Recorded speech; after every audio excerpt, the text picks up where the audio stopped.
देखिए पहला क्वेश्चन बोलता है कि अभाज्य गुणनखंड विधि से क्या करना है, 126 और 156 यानी कि 126 और 156 का मौसो निकाले। ठीक है, तो इसको मैं बनाने का कोशिश करता हूँ। एक नंबर में आपको क्या करना है, 126 और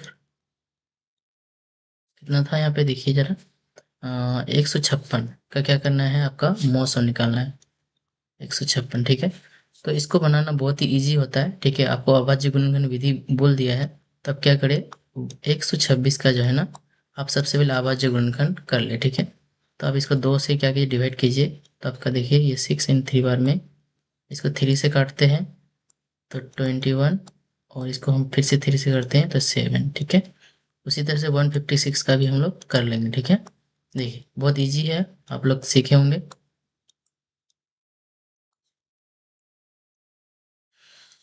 कितना हो जाएगा, 39 हो जाएंगे। उसके बाद ये आपका 3 से करते हैं तो ये आपका 13 हो जाएगा। ठीक है, तो इस तरह से आपका क्या होगा, ये अभाज्य हो गुणनखंड, इसका हमने कर लिया है। ठीक है, अब इसको हम लिखते हैं तो 126 इज इक्वल टू क्या लिखेंगे आप लोग, 2 इंटू 3 इंटू 3 इंटू 7 हो गया। उसके बाद 156 इज इक्वल टू कितना हो जाएगा, 2 इंटू 2 इंटू और ये 3 इंटू 13। ठीक है, ये हमने ये क्या कर लिया बोले तो अभाज्य गुणनखंड इसका हमने कर लिया है। ठीक है, अब इसको क्या करना है आपका, देखिए क्वेश्चन में क्या बोलता है कि आपको जो है दोनों चीज निकालना है, मौसा और लौसा दोनों ही निकालना था। ठीक है, तो मौसा और लौसा निकालने का नियम क्या होता है कि देखिए सबसे पहले मौसा लिखते हैं यहाँ पे। देखिए, तो मौसा यानी कि एचसीएफ क्या होगा कि जो दोनों में मैच करता है। ठीक है, क्या करता है यहाँ पे, दोनों में मैच करता है। तो दोनों में क्या हो रहा है, देखिए दोनों में 2 आ रहा है, तब यहाँ 2 लिख देंगे। ठीक है, अब दोनों में देखिए यहाँ पे 3 आ रहा है, इसको भी आप क्या करेंगे, लिख देंगे। तो इसको मल्टीप्लाई कीजिए, कितना आ जाएगा, ये 6 हो जाएगा। ठीक है, उसी तरह से आपको लॉस ऑफ निकालना है, यानी कि एलसीएम निकालना है। एलसीएम के लिए क्या होता है कि जो दोनों में मैच किया उसको तो लिखना ही है। ठीक है, और जो नहीं किया है उसको भी लिखना है, यानी कि 3 और 7 नहीं किया इसमें, तो 3 इंटू 7। उसके बाद यहाँ पे 2 इंटू कितना हो जाएगा, 13 यानी कि 13। ये 7 है, 2 इंटू 13। ठीक है, अब इस सभी को क्या कीजिए, मल्टीप्लाई कीजिए। देखिए ये हो गया यहाँ पे 6, उसके बाद 6 दूनी 12, 12 × 3 = 36, 36 को गुना कीजिए कितना है, 7 से। चलिए इसको मल्टीपल कीजिए। ठीक है, 36 × 13 × 7। ठीक है, आप लोग इसका जो है ना गुना करके आप इसका आंसर देंगे। ठीक है, क्योंकि वीडियो बहुत लंबा हो जाएगा, इसलिए आप इसका आंसर देने का कोशिश करेंगे। ठीक है, चलिए आगे नेक्स्ट क्वेश्चन देखते हैं। देखिए दूसरा क्वेश्चन क्या बोलता है कि पी एक्स इतना 2x³ + 3x - 5 हो तो आपका P3 और P-3 का मान निकालना है। ठीक है, देखिए तो इसको मैं यहीं पे सॉल्व कर दे रहा हूँ, जो आपके लिए क्या होगा, बहुत ज़्यादा इजी है क्वेश्चन। ठीक है, 2 नंबर क्वेश्चन। देखिए क्या बोलता है आपका, यानी पी एक्स क्या है आपका, देखिए 2x² माइनस सॉरी +3x - 5। ठीक है, तो सबसे फर्स्ट में आपको क्या निकालना है, P3 निकालना है। तो जहां जहां पे आपका x है ना, वहां पे आप क्या कीजिए, 3 लिख दीजिए। ठीक है, यानी कि 3 पर स्क्वायर हो जाएगा, +3 × 3 - 5। ठीक है, तो यहाँ पे 2 × 3 का स्क्वायर कितना हो जाएगा, 9, +3 × 3 यानी कि 9 -5। ठीक है, तो ये हो गया कितना, ये हो गया 18 +9 - 5। ठीक है, तो ये हो गया 27 जोड़ने पर, और -5 में कितना हो जाएगा, ये आपका आ जाएगा 22। उसी तरह से आपको क्या निकालना है, P-3 निकालना है। ठीक है, तो अब जहाँ पे आपका 3 था वहाँ पे आपको क्या कर देना है, -3 कर देना है। ठीक है, तो देखिए 2 × -3 पर स्क्वायर हो जाएगा, +3 × -3। ठीक है, और उसके बाद -5। ठीक है, तो यहाँ पे हो गया 2 × 9 हो गया। आपका ये मल्टीप्लाई करेंगे तो आपका कितना हो जाएगा, -9, यानी कि ये -9 -5। ठीक है, तो ये कि 18, और ये दोनों को जोड़ देंगे तो हो जाएगा 14। ठीक है, तो आपने अगर घटाया, कितना बचा यहाँ पे, 4 बच गया। ठीक है, जो आपका क्या हो जाएगा, आंसर हो जाएगा। ठीक है, देखिए तो आपका 2 आंसर हो गया। यानी कि इसमें अगर आपका P3 लेते हैं तो आपका कितना आंसर आएगा, 23 आएगा, और अगर -3 लेते हैं तो आपका 4 इसका सही आंसर आ जाता है। ठीक है, चलिए आते हैं तीसरा क्वेश्चन में। देखिए ये एग्जाम के लिए आपका बहुत ज़्यादा इंपॉर्टेंट है। ठीक है, तो आप जो है ना इन्हें बहुत ही अच्छे से सॉल्व करने का कोशिश कीजिए। ठीक है, चलिए अगला क्वेश्चन देखिए 3 नंबर, एक द्विघात बहुपद ज्ञात करना जिसके शून्य का योग और गुणनफल दिया हुआ है। ठीक है, चलिए यहीं पे सॉल्व करते हैं इसको। ठीक है, इसको सॉल्व करने की कोशिश करेंगे यहीं पे। चलिए थोड़ा सा लेते हैं। ठीक है, देखिए तो पहला क्या है, देखिए सबसे पहले देखिए शून्यों का योग दिया हुआ है, तो आपको ये पता है। ठीक है, तो यहाँ पे 3 में सॉल्व करते हैं। शून्यकों का योग का योग, ठीक है, कितना दिया हुआ है आपका, √3, सॉरी √2 दिया हुआ है। उसके शून्यकों का गुणनफल का गुणनफल, ठीक है, कितना दिया हुआ है आपका, 1/3 दिया हुआ है। देखिए तो आप इसको क्या कीजिए, सॉल्व करने की कोशिश कीजिए। ठीक है, सॉल्व करने में करना है आपको, ठीक है, क्या लिखना है आपको, द्विघात बहुपद लिखना है। ठीक है, तो आपको पता होगा द्विघात बहुपद, देखिए द्विघात बहुपद, ठीक है, क्या होता है द्विघात बहुपद, ठीक है बताइए आप लोग। द्विघात बहुपद होता है x² माइनस, यानी कि x इंटू शून्यकों का योग, शून्यकों का योग, उसके बाद प्लस शून्यकों का गुणनफल, शून्यकों का गुना, ठीक है, या गुणन बोल सकते हैं आप। ठीक है, चलिए तो अब यहाँ पे देखिए क्या बन जाएगा, x² हो जाएगा माइनस, अब देखिए शून्यकों का क्या दिया हुआ है, x, शून्यकों का योग दिया हुआ है आपका √2, ठीक है, प्लस 1/3, ठीक है। अब इसको क्या करिए, मल्टीपल कर दीजिए, तो √3 2x प्लस 1/3, तो ये आपका क्या बन गया, ये आपका हो गया जाकर के आपका द्विघात बहुपद हो गया। ठीक है, चलिए समझ में आ रहा होगा, अगर समझ में आ रहा है तो आप इसे लाइक कर सकते हैं। ठीक है, चलिए नेक्स्ट क्वेश्चन देखिए क्या बोलता है। एक सेकेंड, नेक्स्ट स्लाइड लेते हैं। एक सेकेंड, ब्लैंक स्लाइड, ठीक है। चलिए अब देखिए अगला 4 नंबर क्वेश्चन देखिए। 4 नंबर क्वेश्चन क्या है, देखिए तो 4 नंबर क्वेश्चन बोलता है द्विघात समीकरण से इसका विवेचक निकालना है। ठीक है, तो सबसे पहले क्वेश्चन को नोट करते हैं हम लोग। तो विवेचक निकालेंगे, तो 3√2x², क्वेश्चन देखिए जरा, 3x² प्लस 10x प्लस √3, यहाँ पे मिस्टेक हो गया, यहाँ पे 3 होगा, 10x प्लस 10x प्लस √3 बराबर 0।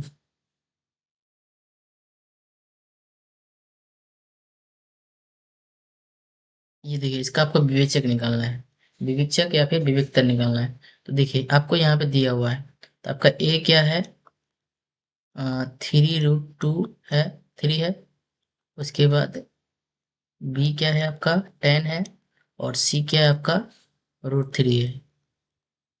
ठीक है, देखिए यहाँ पे एक बार इरेज कर देते हैं इसको। चलिए अब देखिए, तो आपको याद होना चाहिए कि आपका जो विवेकतर या फिर डी, या जिसको हम लोग विवेचक कहते हैं, वो निकालने का फॉर्मूला क्या होता है।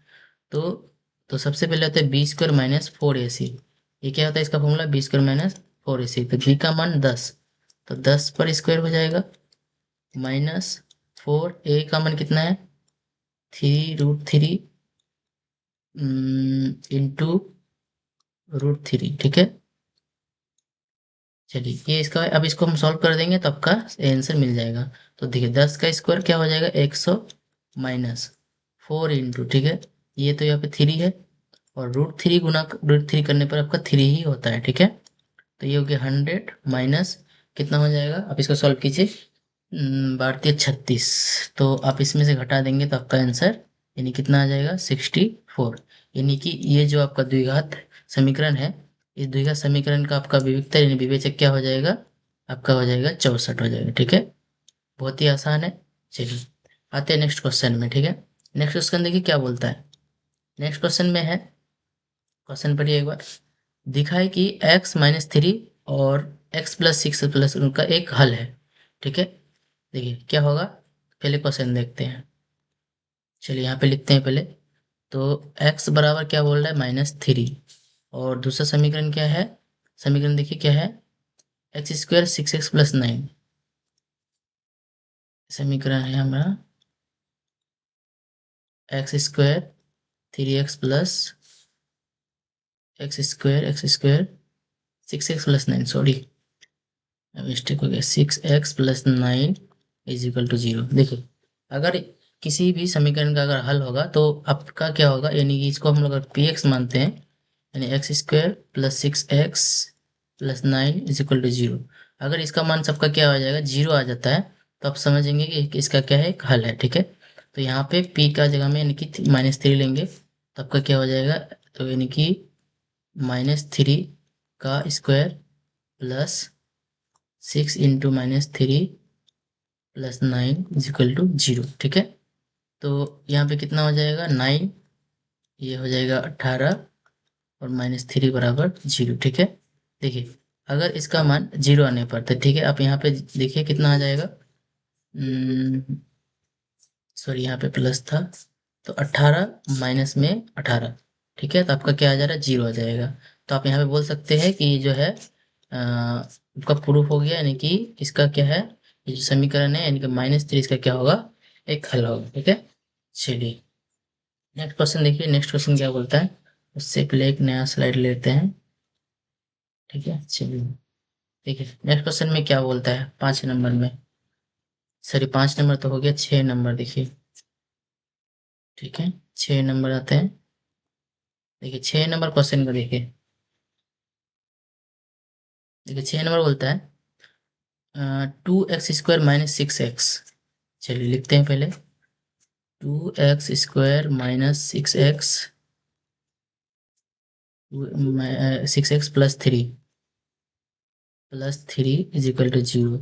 इसका हमको मूलों की प्रकृति बताना है। ठीक है, मूलों की क्या बताना है, प्रकृति बताना है। देखिए, तो आपको याद होगा कि मूलों की प्रकृति बताने के लिए आपको क्या करना पड़ेगा, सबसे पहले डी निकालना होगा। ठीक है, तो सबसे पहले क्या करते हैं, डी निकालते हैं। तो यहाँ पे नोट करते हैं क्या क्या दिया हुआ है, ए का मान दिया हुआ है 2, बी का मान है -6, और ये सी का मान कितना है, 3 है। ठीक है, तो सबसे पहले डी निकालिए, यानी कि विवेचक निकालिए। तो फॉर्मूला होता है b² - 4ac। ठीक है, तो b का मान हो गया आपका -6² -4 2ac। ठीक है, ये हो 36, और इसको गुना कीजिए, 4 दूनी 8 × 24। ठीक है, तो आपका क्या निकल गया, 12। ठीक है, तो आपको यहाँ पे कुछ बातों को याद रखना पड़ेगा। देखिए यहाँ पे जो मूल की प्रकृति होता है, ठीक है, मूल की प्रकृति, ये 3 तरह के होते हैं। कितने तरह के होते हैं, 3 तरह के होते हैं। ठीक है, फर्स्ट, अगर d इज इक्वल टू 0 आता है ना, d का मान अगर 0 आता है, तो आप बोल सकते हैं मूल वास्तविक होगा, मूल वास्तविक और समान होगा। एक सेकेंड, वास्तविक, सॉरी एक सेकेंड रुक जाइएगा।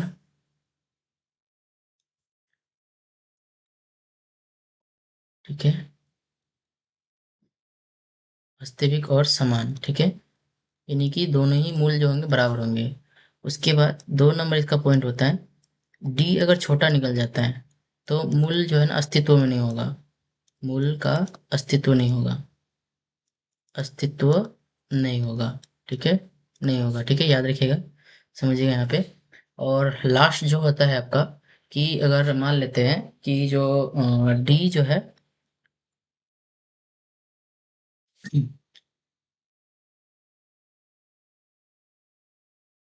ठीक है, इनकी 0 से बड़ा होता है, तो क्या होगा, तो मूल जो होगा, मूल वास्तविक और असमान होंगे, वास्तविक और असमान। ठीक है, तो ये चीज याद रखिएगा। तो ये इन मतलब इसमें जो आपका आंसर आया उसका क्या होगा, मूल जो होगा वास्तविक और असमान होगा। ठीक है, तो आपको जो है ना एग्जाम में ये इतना सा पूरा चीज लिखने की जरूरत नहीं है। आप ये कर करके डायरेक्ट क्या कर देंगे, इसको लिखने के बाद आप डायरेक्ट इसका आंसर ये लगा देंगे। ये आपको मैंने बताने के लिए बताया कि आपको अगर और भी इस तरह क्वेश्चन आए तब इसको जान पाए। ठीक है, चलिए ये हो गया आपका जगह के 6 नंबर क्वेश्चन। ठीक है, अब आते हैं 7 नंबर में। 7 नंबर क्या बोलता है, कौन सा पद माइनस होगा। ठीक है, तो पहले इसको नोट करते हैं हम लोग, क्या लिखा हुआ है, 18 और 15 पूर्णांक 1/2 और 13 का कौन सा पद जो है -47 होगा। ठीक है, चलिए यहाँ पे इसको बनाते हैं हम लोग 7 नंबर। ठीक है, क्या है, 18 15 पूर्णांक 1/2 कोमा, और देखिए कितना है, 18 कोमा और 15 पूर्णांक 1/2 कोमा 13। ठीक है, ठीक है, कहाँ पे, यहाँ पे था। ठीक है, कितना है यहाँ पे, 13। और डॉट डॉट करके कितना तक है -47। तो बोलते हैं कौन सा पद होगा, ठीक है, तो याद रखिए। तो ये हम लोग जानते हैं कि एपी का जो पहला पद होता है यानी कि इसी को हम लोग ए बोलते हैं।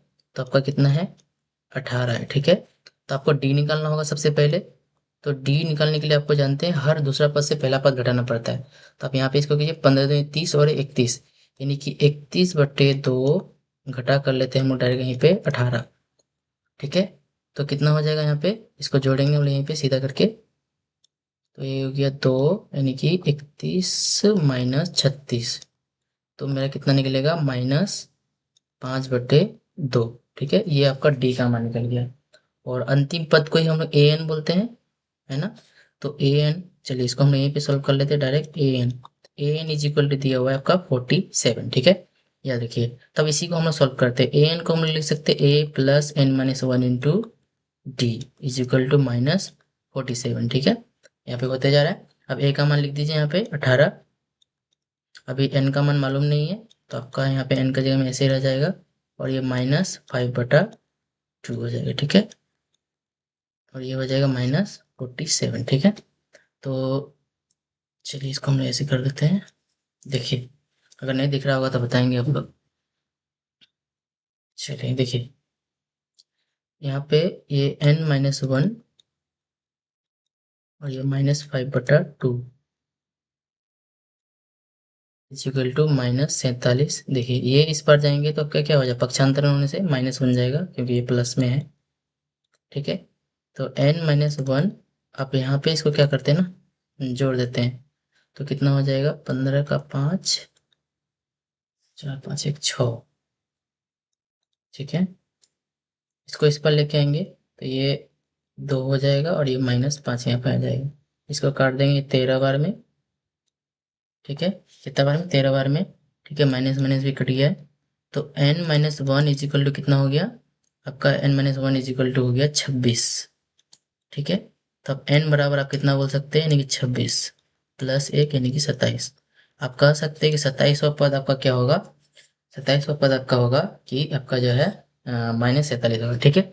आपको दिखाई नहीं दे रहा होगा तो आप इसको क्या कर लीजिए, देख लीजिए, मैं हट जा रहा हूँ इनसे, ठीक है। चलिए, उम्मीद करते हैं आप लोगों को समझ में आ रहा होगा। चलिए नेक्स्ट क्वेश्चन में आते हैं। देखिए, अब नेक्स्ट क्वेश्चन क्या बोलता है।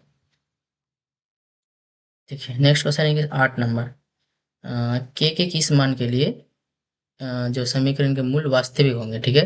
क्या होगा, वास्तविक होगा, ठीक है। चलिए सॉल्व करते हैं इसको। तो हम लोग को क्या करना होगा, यहाँ पे एक स्लाइड लेना पड़ेगा पहले। न्यू स्लाइड ले लिए, ठीक है। चलिए सबसे पहले हम लोग को क्वेश्चन उतारना होगा, लेना पड़ेगा। चलिए क्वेश्चन क्या बोलता है, के किस मान के लिए 2x² - 10x + k। चलिए यहाँ पे कितना नंबर, ये 8 number. 2x² - 10x + k is equal to 0। Question एक बार मैच कीजिए सही है या नहीं है। आ गया 2x² - 10x + k is equal to 0 मूल वास्तविक होंगे, ठीक है। चलिए क्वेश्चन एक बार रिपीट करते हैं, देख लिया हम लोग, अब आते हैं। चलिए सही है। तो देखिए, आप इसको क्या कर सकते हैं, मूल वास्तविक बोले हैं, ठीक है। अभी मूल वास्तविक और समान या क्या होगा ऐसा कुछ भी नहीं बताएं, ठीक है। चलिए इसको हम लोग सॉल्व करते हैं। तो यहाँ पे देखिए ए इक्वल टू आपका क्या है 2 है, और बी का मान आपका कितना है -10 है, और के का मान सॉरी सी का मान आपका है के। तो ये अब चीज आपका हो गया। हमें पता है कि मूल जो है, क्या बोला है, वास्तविक, मूल वास्तविक। देखिए मूल वास्तविक होने का शर्त क्या है बताइए। तो मूल वास्तविक होने का शर्त है कि यहाँ पे जो है ना, तो डी इज इक्वल टू क्या होंगे, 0 या फिर उससे बड़ा होगा, ठीक है। ठीक है, तो डी इज इक्वल टू आपको 0 लेके चलते हैं, ठीक है, देखते हैं बनता है कि नहीं। ठीक है, तो डी का निकालने का फॉर्मूला क्या है, -b² - 4ac यानी कि d b² - 4, ए का मान 2 और ये हो गया आपका के इज इक्वल टू क्या हो जाएगा, 0 हो जाएगा, ठीक है। तो ये हो गया 100 माइनस 4 दूनी 8 के इक्वल टू 0। तो ये -8 के क्या पे हो जाएगा, पक्षांतर हो जाएगा तो -100, ठीक है। ये आप काट सकते हैं। आप 4 का पराम इसे काट दीजिए, कितना हो जाएगा, ये हो जाएगा 25, यहाँ पे हो जाएगा 2। तो k इज इक्वल टू क्या हो जाएगा, 25/2। यही इसका आंसर होना चाहिए, ठीक है। तो आप लोग को, उम्मीद करते हैं आप लोग को समझ में आ रहा होगा, ठीक है। चलिए आते हैं 9 नंबर क्वेश्चन में, ठीक है। 9 नंबर क्वेश्चन क्या कहता है, चलिए देखते हैं। देखिए ये है 9 नंबर क्वेश्चन। आपको क्या निकालना है, कौन समांतर श्रेणी में जो है 25, 28 और 31 में जो है 100 तक जाना है और योगफल ज्ञात करना है, ठीक है। चलिए चलिए ये 9 नंबर लास्ट करेंगे आज के लिए, और उसके बाद नेक्स्ट टाइम बनाएंगे फिर से, ठीक है। देखिए तो यहाँ पे 9 नंबर इसको सॉल्व करते हैं। चलिए इसका ना थोड़ा फ़ॉन्ट छोटा कर लेते हैं, तब और ज़्यादा बनेगा, ठीक है। चलिए देखिए आपका क्वेश्चन है 25 plus 28 plus 31 plus dot dot plus 100। देखिए का योगफल निकालना है, आपको पदों का गिनती भी नहीं दिया हुआ है, ठीक है। तो आपको क्या क्या दिया हुआ है, सबसे पहले ए का मान दिया हुआ है आपका 25 होगा, ठीक है। अब डी निकाल लीजिए इसी से, 28 में 25 घटाएंगे आपका 3 हो जाएगा। और आपका क्या दिया हुआ है, ए एन दिया हुआ है 100। आपको ए एन से सबसे पहले क्या करना पड़ेगा, एन का मान निकालना होगा, ठीक है। तो ए एन हम लोग यहाँ निकालते हैं, एन यानी कि 100। तो ए एन निकालने का फॉर्मूला होता है A plus n-1 into D equal to 100, ठीक है। तो ए का मान आपका हो गया 25, एन का मान अभी आपको पता नहीं है, और डी का मान आपका 3 है बराबर 100, ठीक है। तो n-1 इसको डायरेक्ट सॉल्व करते हैं हम लोग, बहुत ज़्यादा नहीं जाएंगे क्योंकि ये बहुत बड़ा हो जाएगा, बटे 3, ठीक है। तो n-1 यानी कि आपका घटाने पर हो जाएगा 75। तो n-1 इज इक्वल टू क्या हो जाएगा, तो ये काट दीजिए आपका 25, ठीक है। तो 25 हो गया, और n इज इक्वल टू क्या हो जाएगा, 25 प्लस 1 यानी कि 26 आपका क्या हो जाएगा, इसका n का मान निकल जाएगा। अब आपको क्या निकालना है, Sn निकालना है, ठीक है। चलिए Sn निकाल देते हैं। देखिए लाइट भाग गया है अभी, तो वीडियो भी नहीं बनेगा अभी, दिखाई नहीं दे रहा आप लोग को मेरा चेहरा, ठीक है। लेकिन तब भी इसको हम लोग सॉल्व कर लेते हैं। देखिए तो आपको क्या करना है, डायरेक्टली आप लिख सकते हैं Sn। तो Sn का फॉर्मूला क्या होता है, n/2 a plus A N, ठीक है। ये भी एक फॉर्मूला होता है।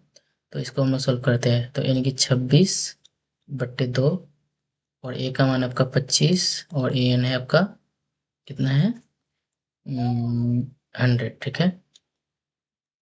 चलिए अब इसको हम लोग काट देते हैं 13 बार में।